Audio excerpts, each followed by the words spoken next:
Hey there. Subscribe to my channel. And also press this bell icon. So you never miss any new updates. आपके घर में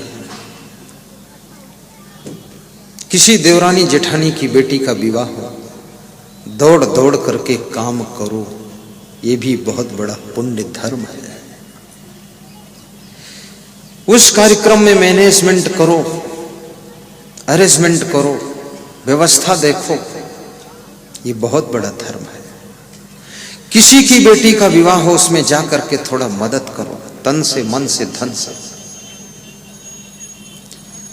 सीतापुर जिले में एक गांव में मैं गया था सत्संग करने, आज के 25 वर्ष पहले। तो जो सत्संग करा रहे थे, ये पता ही नहीं चल रहा था कौन इसमें प्रबंध कर रहा है। गांव के सारे लोग जुटे हुए थे।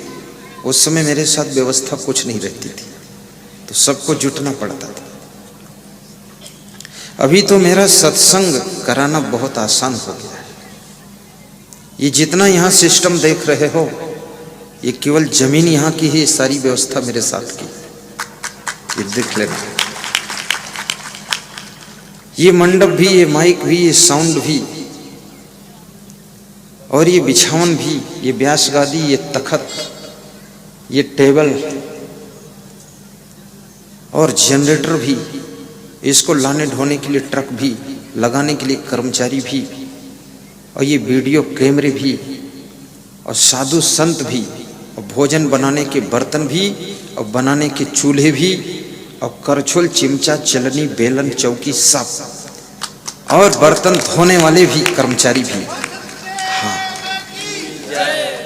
और साधु संतों के लिए गद्दा भी, रजाई भी, मच्छरदानी भी, सब साधु संत की टोटल व्यवस्था। ये साधु संत कोई मामूली थोड़े, ये जो बैठे हैं, ये बहुत ब्रिलियंट है। ये पूरा मैनेजमेंट करता है, बहुत होशियार है। ये देखने में छोटे लग रहे हैं, बड़े गंभीर घाव करते हैं। माइक की लाइन सीधी कर लो बाबा जी। और संतों के आने जाने के लिए वाहन भी, प्रचार अनाउंस करने के लिए गाड़ी भी, प्रचार वाहन, उसमें अनाउंस भरकर वो भी रेडी, पोस्टर, पंपलेट, होर्डिंग, वो भी, और मैं भी साथ में। हाँ, ऐसा है, पूरा A to Z हो गया है।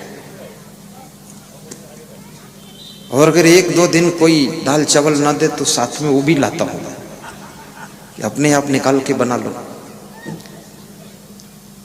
लेकिन ऐसा कभी होता नहीं कि हमको कुछ मिले ना। और ये व्यवस्था इसलिए बनाई गई, व्यवस्थित कार्यक्रम करने के लिए व्यवस्था बनाई गई। सफाई शुद्धता की दृष्टि से व्यवस्था बनाई गई कि इसमें कहीं मक्खियां न बिदबिदाएं, कहीं गंदगी न लगी हो, भक्तों के कपड़े गंदे न हो, बढ़िया अच्छा सा बिछावन बिछ जाए। बिछाए अच्छा कि नहीं, इसलिए व्यवस्था। और मुझे बचपन से सफाई बहुत पसंद है, रगड़ रगड़ के। हाँ, सफाई में अगर कमी है तो फिर हम स्वयं खड़े होकर सफाई करवाते हैं। और मेरा गुरु भी बहुत सफाई रखता है। और मैं आपसे भी कहूँगा, माताओं बहनों से, रोज खिड़की दरवाजा भी पोंछा करो, किचन को खूब साफ किया करो, और डेली खूब फर्श को साफ करो, घर को चमाचम रखो। वही व्यायामशाला है, अलग से योगा पोगा करने की जरूरत नहीं है, उसी में सब योगा हो जाएगा। हाँ, कितने लोग अलग से ऐसे करते ना, ये सुन्न फुन्न करने की जरूरत नहीं। तो उसी में योगा हो जाएगा। मैं तो घाटिया परिवार में बहुत दिनों से आता हूँ।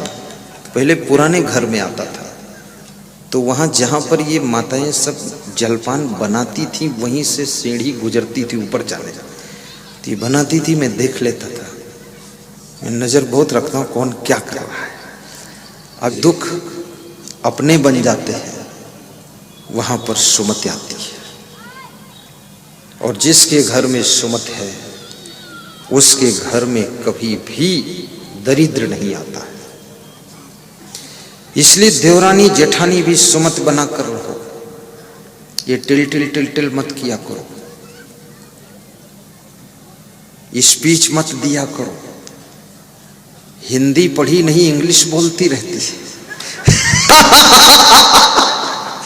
ऐसा कभी मत बोलना, गम खा लो। चिड़ियों के झुंड एक साथ रह लेते हैं, कभी वह प्रवचन नहीं सुनती है। मधुमक्खियां झुंड की झुंड एक साथ छत्ते पर सो जाती हैं, कभी भागवत नहीं सुनती। और याद रखना, चींटियां एक साथ में विश्राम करती हैं, जुटकर एक साथ काम करती हैं, कभी राम कथा नहीं सुनती हैं। हम तुम तो राम कथा भी सुनते हैं, भागवत कथा सुनते हैं, सुखद प्रवचन भी सुनते हैं, और फिर भी एक साथ जुड़ करके ना रह सके तो मधुमक्खी और चींटी और चिड़ियों से भी गए गुजरे कहे जाएंगे। फिर एकता की शक्ति को भी पहचानो। सब तुम्हारा ही है, कौन है अपना कौन पराया, सब में वही है नूर समाया।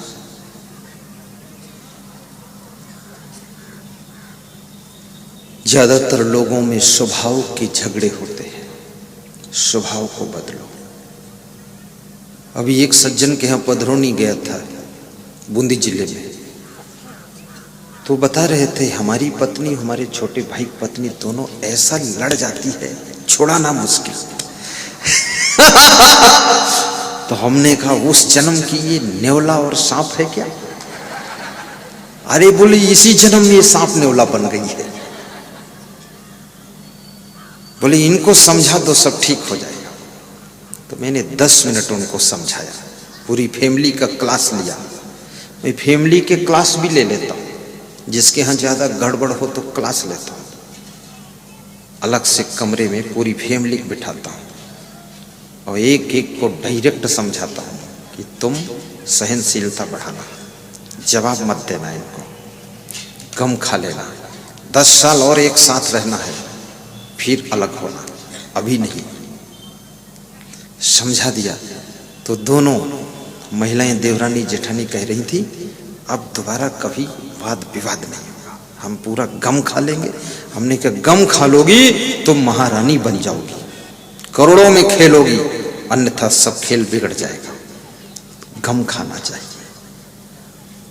एकता से राष्ट्र का निर्माण होता है, प्रेम से ही देश का कल्याण होता है। स्नेह का दीप जलाओ आज घर घर में, प्रेम ही आजादी का पैगाम होता है, प्रेम ही आजादी का पैगाम होता है।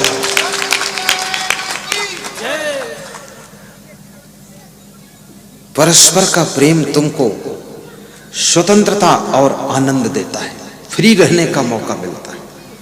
अभी जैसे मैं यहां बैठा हूं, हमारा आश्रम नेपाल बॉर्डर में अच्छी तरह संचालित हो रहा है।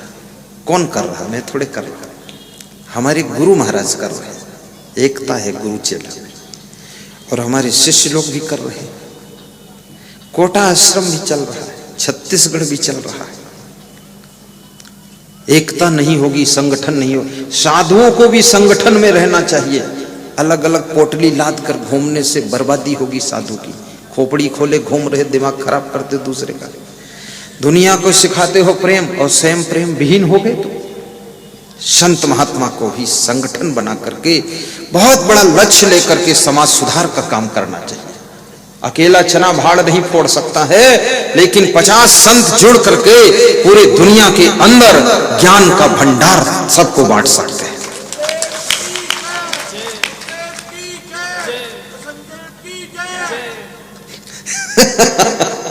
ये हमारे इनकी कहानी सुनोगे, बड़े मजेदार। इनका नाम कर्नैल सिंह था। ये सरदार हैं, सिख हैं, सिख परिवार से। इधर आओ, ऊपर आ जाओ। जब ये प्रथम बार मुझको मिले 3 साल पहले, 4 साल पहले, तो ये रोने लगे, बहुत दुखी थे। कुर्ता पाजामा पहने थे। तो हमने इनको समझाया रो मत। बोले कंठी पहनाओ आप, माला पहनाए, मंत्र दिया। फिर दूसरी बार मिले तो बहुत हंसते हुए मिले। अब ये हंसते खूब, इनको हंसी बहुत आती है। फिर इन्होंने अपने घर पर रहते रहते एक मोटरसाइकिल खरीदा। ये संपन्न है, फार्म हाउस है इनके पास, और उसमें हारन बांधा और पेन ड्राइव लगाया गुरु के प्रवचन के, भजन के, और 20 गांव में रोज जा करके सबको भजन प्रवचन मोटरसाइकिल से सुनाने लगे। आश्रम से 20 किलोमीटर पर इनका गांव है, घर है। फिर इनके में घर गया पधरौनी, तो एक कमरा इन्होंने बनाया, उसमें सब दीवालों पर फोटो गुरु का ही लगा दिया। तो ये बता रहे थे मेरा एक भाई दुष्ट है, वो एक फोटो थोड़ा फाड़ दिया है, तो मैं बहुत रोया। हमने कहा मत रो, दूसरा लगा देना। बोले मेरी माँ बहुत खुश है कि आपके चरणों में हूँ। तो मैंने इस साल इनसे कहा कि क्या मेरे साथ चलोगे? बोले हम तो चाहते ही हैं, आप ले चलो हमको। तो प्रचार का कार्य ये करते हैं और ये बहुत खुश रहते हैं। ये सिख परिवार होता ना, सरदार, उस परिवार से हैं, और ये अब आपके ही परिवार से हैं, आप में समा गए हैं। कर्नैल सिंह नाम था, अभी नाम मैंने नहीं बदला, काम पूरा बदल रहा है इनका। बहुत सीधे हैं, अभी भी हंसना चाहते हैं, थोड़ा संकोच कर। आनंद में हम बूढ़े लोगों को भी रख लेते हैं, बच्चों को भी रख लेते हैं, छोटे छोटे। आप देखो ना, इसमें छोटे छोटे भी हैं, बड़े बड़े भी हैं, और बूढ़े भी हैं। बस हम एक व्यक्ति को नहीं रखते हैं। किसको नहीं रखते हैं? एक व्यक्ति को, नाम नहीं बताऊंगा। मतलब जिसमें साधु का लक्षण नहीं, उसको नहीं रखते हैं। साधु का गुण होना चाहिए, यानी साधना, साधना होना चाहिए, वैराग्य। दुनिया में कहीं भी प्राणी और पदार्थ हो, दुनिया कितनी कैसी हो, लेकिन साधु का मन हिमालय से भी अधिक अडिग रहना चाहिए, उसको रखता हूं। हाँ, डगमगाने वाला। अभी भी हमारे साथ में करीब करीब 45-50 लोग साथ में, साधु कर्मचारी मिला के। हमारा कोई कर्मचारी गांव में भी घूमेगा नहीं इधर उधर, नहीं, यहां तक डिसिप्लिन रहता है। हमारा जो संत उनको कमांड करता है, कंट्रोल, कोई इधर उधर घूमना नहीं है। और ये भी याद रखना, ये जीवन परमार्थ के लिए है, तो संतों में भी संगठन रहना चाहिए। मिलजुल करके कोई लक्ष्य बनाकर काम करो, समाज का हित करो। समाज की एक रोटी खाने का हक तब है जब समाज को अच्छी दिशा दे सकें आप, तभी उसकी रोटी ले सकते, अन्यथा नहीं। परिवार में शांति दीजिए, लोगों के बिजनेस के विकास के फार्मूले बताइए, देश की भक्ति सिखाइए, तब संत को रोटी खाने का अधिकार होता है। ऐसा नहीं रोटी खाकर खाली सोते रहो, नहीं नहीं। और मैं तो चाहता हूं आपके घर में भी एकता और संगठन बढ़े, बड़े बड़े काम उठाओ। कभी आपस में बंटवारा भी हो जाए तो भी बड़ा काम करने के लिए सब एक हो जाओ और 100 करोड़ का काम उठा दो, और जिसका जितने % धन लगा है उतने % प्रॉफिट लो, बड़ा काम उठाइए। नौजवानों को भी काम करने का मौका दीजिए, वे भी आगे बढ़े। और आपके घर में जो बुद्धिमान व्यक्ति हो, उसके डायरेक्शन को सभी लोग स्वीकार कीजिए, क्योंकि याद रखना, मास्टर माइंड कोई एक होता है, बाकी माइंड तो सब होते हैं, और मास्टर माइंड का पूरा खेल होता है। और मास्टर माइंड को अगर आपने प्रोत्साहित कर दिया तो आप जो 10 जन्म में करोगे वो केवल 10 साल में करके दिखा दोगे, इतना उन्नति आपकी हो जाएगी। उसके तुम अपने पिताजी को किस दृष्टि से देखते हो? मां को किस रूप में देख रहे हो, और जिसके पास में देखने का ढंग आ गया उसके लिए संसार सुखद लगने लगता है। संसार को यथार्थ दृष्टि से देखो, ये जैसा है वैसा दिखना चाहिए, पर ये संसार जैसा है वैसा दिखाई नहीं देता है। दुर्योधन जैसी दृष्टि आपकी है। दुर्योधन को जल की जगह थल और थल की जगह जल दिखता था। भीम ने दुर्योधन को कहा था कि भाई साहब, जहां जल दिख रहा है वहां थल है, और जहां थल दिख रहा वहां जल है। दुर्योधन ने सोचा भीम हमारे साथ में मजाक कर रहा है। भीम और दुर्योधन में सदैव से अनबन रहती थी, और बचपन से ही भीम दुर्योधन के बीच में व्यवहार बिगड़ गया था। फर्स्ट मिलन लास्ट इंप्रेशन लेकर आता है, इसलिए फर्स्ट बार सासू बहू का जब मिलन होता है, यदि संतुलन बैठ गया तो जिंदगी भर ठीक व्यवस्था चलेगी। अगर फर्स्ट मिलन में ही दोनों डिस्टर्ब हो गए तो जिंदगी खटर पटर में ही बीतेगी।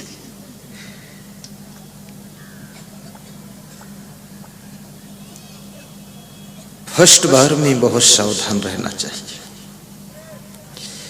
जितने लोग दुनिया में मिलेंगे आपको उतने स्वभाव के लोग होंगे, लेकिन बुद्धिमान वह व्यक्ति है जो विभिन्न स्वभाव के लोगों के साथ में अपने आप को एडजस्ट करना जानता है। कोई क्रोधी मिलेगा, कोई लालची मिलेगा, कोई लोभी मिलेगा, कोई बातें ज्यादा करेगा, कोई चुप बैठेगा, कोई हंसेगा बहुत, कोई बिना जरूरत के भी खुश रहेगा, कोई तुम खुश करोगे तो भी खुश नहीं होगा। अनेक स्वभाव के लोगों के साथ में समायोजन बिठाना ही जीवन जीने की कला कहलाता है, और ये कला जिसको आ जाती है उसकी जिंदगी की कला कलेश खत्म हो जाती है।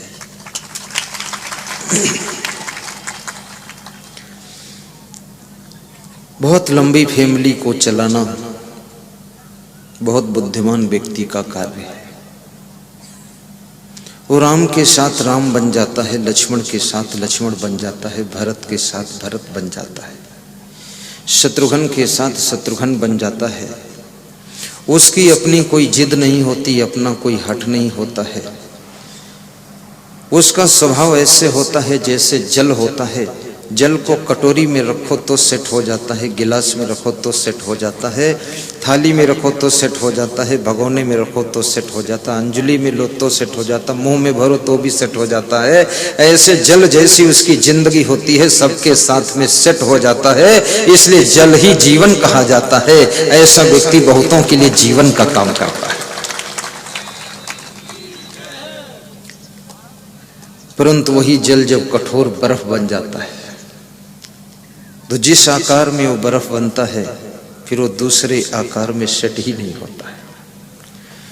जब तुम बर्फ जैसे कठोर हो जाते हो तो छेनी हथौड़ी से तोड़ तोड़ करके तुमको सेट किया जाता है, तब तुम पर चोट मारी जाती है। इसलिए जल की तरह तरल, कोमल, शीतल, सरल रहो।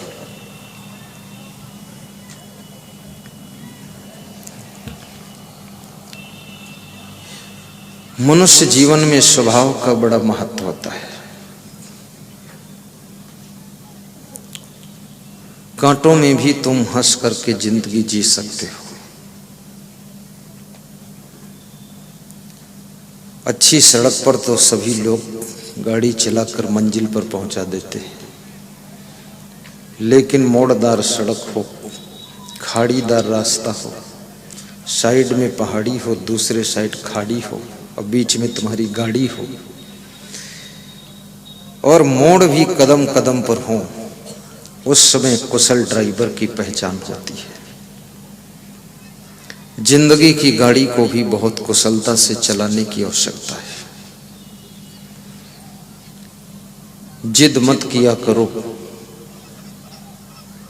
दूसरों की उचित बात को मान भी लिया करो। कम समय में अधिक कार्य करने की तरकीबें ढूंढा करो।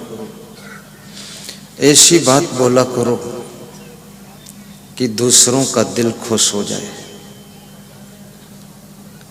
रामेश्वरम आश्रम के द्वारा रामेश्वर पूज्य श्री रामेश्वर आश्रम, ये महाराज जी यहाँ के बहुत बड़े संत हो चुके हैं, ब्रह्मलीन हो गए।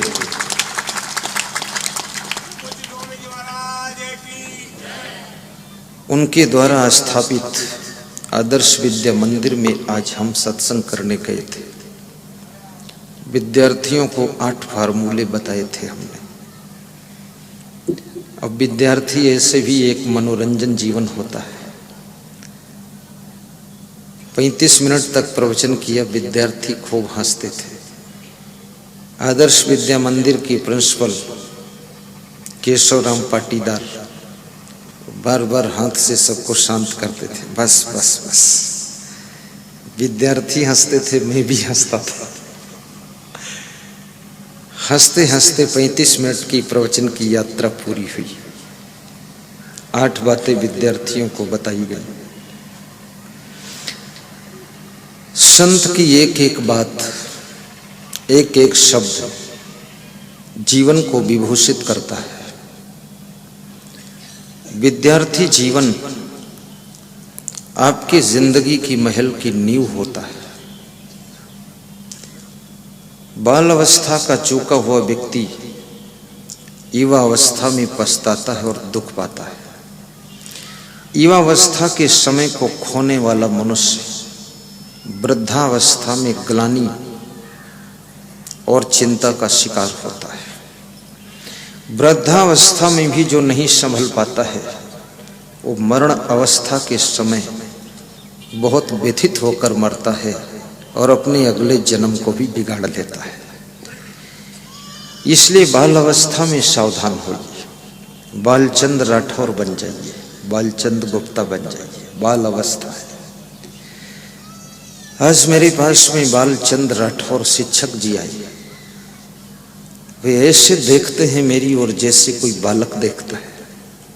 बहुत भाव से दर्शन करते, देखो मुस्कुरा रहे। और उन्होंने मुझसे कहा कि कुछ सेवा करना चाहता हूं, लेकिन किसी से कहना मत। और वक्ता का क्या भरोसा, कभी उदाहरण देकर भी कह देता है। इसलिए मुझसे बहुत लोग बताते हैं कि तुम मंच पर मत बोलना ये बात। उज्जैन आश्रम के लिए उन्होंने गुप्त सेवा किया है। एक कमरा बनाने के लिए भूमि खरीदा है वहां। कम से कम कभी मेरे परिवार का कोई व्यक्ति आएगा तो उसके रहने ठहरने की जगह बन जाएगी। 500 रुपये स्क्वायर गज में अच्छी जगह वहां खरीदी जा रही है। 10 गज, 20 गज, 50 गज भूमि, जो जिस हिसाब से अपने लिए, परिवार के लिए, समाज के लिए खरीदता है, उसका नाम वहां अंकित हो जाता है। और जब कभी आश्रम आओगे, आप अपनी जगह में रहोगे। तुम्हारे न होने पर खाली कमरे में कोई दूसरा भी निवास करेगा। ये बहुत सुंदर आश्रम भारत देश का प्यारा आश्रम बनेगा। डिसिप्लिन होगा, क्लीन होगा, ग्रीन होगा। सभी व्यवस्थाएं वहां की सुपर टॉप बनाई जाएगी। धीरे धीरे बनेगा, लेकिन अच्छा बनेगा। पूरा भक्तों का भी दिमाग प्रयोग किया जाएगा। अमेरिका में सेवा कर रहे जितेंद्र घाटिया जी का भी माइंड उसमें लगाया जाएगा। जितेंद्र घाटिया खड़े हो जाएंगे। ये वहां से ये नक्शा बनवाने में मदद करेंगे। कर दोगे? करते हैं। इन्होंने अपना मकान जो बकानी में बनाया है, अमेरिका के पैटर्न पर बना हुआ है। मैं उसमें पहुंचते ही समझ गया ये अमेरिका का दिमाग इसमें जरूर लगा है, अन्यथा ऐसा बनता ही नहीं। तो उनकी माँ ने कहा, श्रीमती प्रेमलता घाटिया ने, कि हम अमेरिका 3 महीने जाकर रह आए हैं। गुरुदेव आपने सच कहा था, वहां इस तरह के मकान होते हैं। आप भी अपना मकान बहुत सुंदर बनाना, दुकान भी सुंदर बनाइए, गाड़ी भी अच्छी खरीदिए और मकान सुविधाजनक भी बनाइए और मकान सुरक्षित भी बनाइए। किसी तरफ से चोरों के घुसने की स्थिति बननी नहीं चाहिए, ऐसा मकान होना चाहिए। सीढ़ी पर भी गेट लगना चाहिए और लास्ट में गेट स्वयं बंद करके चाबी अपने सिरहाने रख कर सोना चाहिए, तब तुम निश्चिंत हो सकोगे।